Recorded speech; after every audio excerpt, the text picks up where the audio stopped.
daripada sebuah hadis yang diriwayatkan oleh Syekh Abdul Rahman bin Qasim rahmatullah mengatakan bahawa amal adalah buah dari ilmu. Ilmu itu ada dalam rangka mencapai sesuatu yang lain. Ilmu diibaratkan seperti sebuah pohon, sedangkan amalan adalah seperti buahnya. Maka setelah mengetahui ajaran agama Islam, seseorang harus menyertainya dengan amalan, sebab orang yang berilmu akan tetapi tidak beramal dengannya lebih buruk keadaannya daripada orang yang bodoh. Para ulama telah mengarang banyak kitab mengenai adab menuntut ilmu. Misalnya kitab Ta'lim al-Muta'allim karangan Al-Imam Al-Zarji rahimahullah yang banyak diajarkan di pondok-pondok dan masjid-masjid di Nusantara. Di dalam kitab ini banyak menyebutkan tentang adab-adab ketika menuntut ilmu yang perlu diamalkan sebagai seorang penuntut ilmu, seperti adab bersama guru dan adab bersama ilmu. Namun begitu, ada yang paling utama perlu ditekankan oleh para penuntut ilmu dan pengajar ilmu itu sendiri, iaitu keikhlasan niat kepada Allah Subhanahu Wa Taala.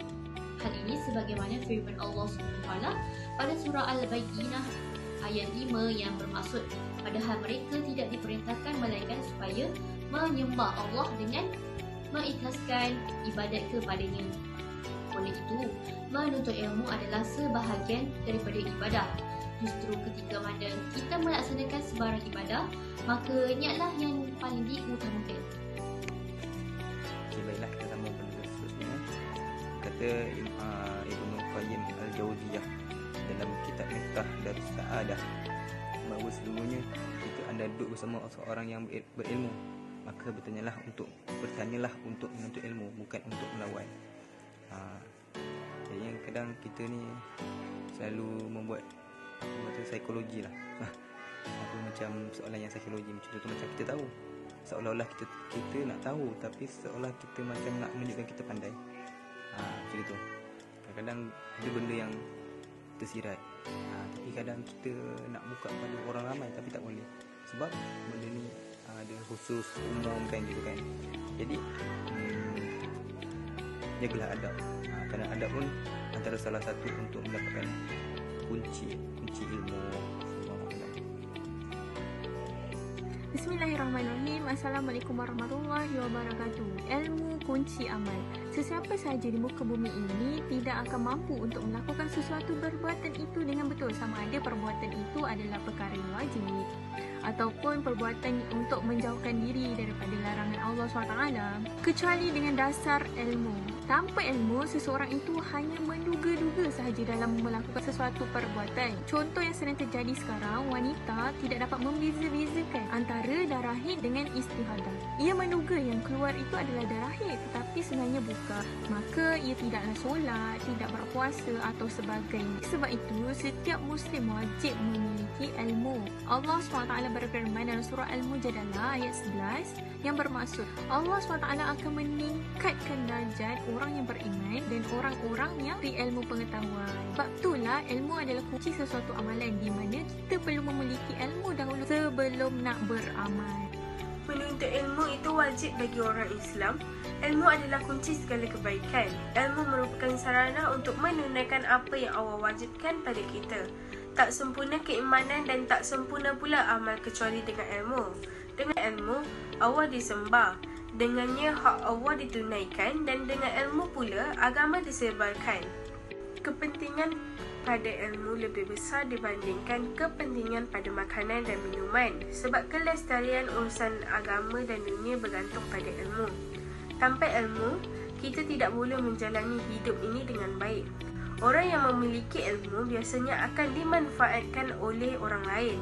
Bahkan orang yang tak berilmu itu akan dibodohi orang lain. Oleh kerana itu, kita sebagai manusia yang diberi akal dan fikiran, carilah ilmu demi kelangsungan hidup yang lebih baik. Ilmu adalah kunci amal. Sebenarnya ilmu dan amal ini adalah sesuatu yang saling berkait antara satu sama lain. Dengarkan petikan ini. Ilmu tanpa amal adalah gila. Amal tanpa ilmu adalah sia-sia. Petikan ini menunjukkan bahawa jika kita membuat sesuatu amal tanpa kita mengetahui apa-apa iaitu tidak mempunyai ilmu, perkara itu hanya sia-sia, malah tidak mendatangkan apa-apa manfaat kepada kita. Sesungguhnya hati manusia itu mati kecuali mereka yang berilmu. Sesungguhnya mereka yang berilmu itu lena kecuali mereka yang beramal. Sesungguhnya mereka yang beramal itu tertipu kecuali mereka yang ikhlas. Riwayat Imam Al-Ghazali. Menuntut ilmu merupakan kewajipan dan tuntutan terhadap setiap insan walau dalam apa juga keadaan dan dengan apa cara sekalipun, serta perlu dilakukan secara berterusan tanpa batasan masa.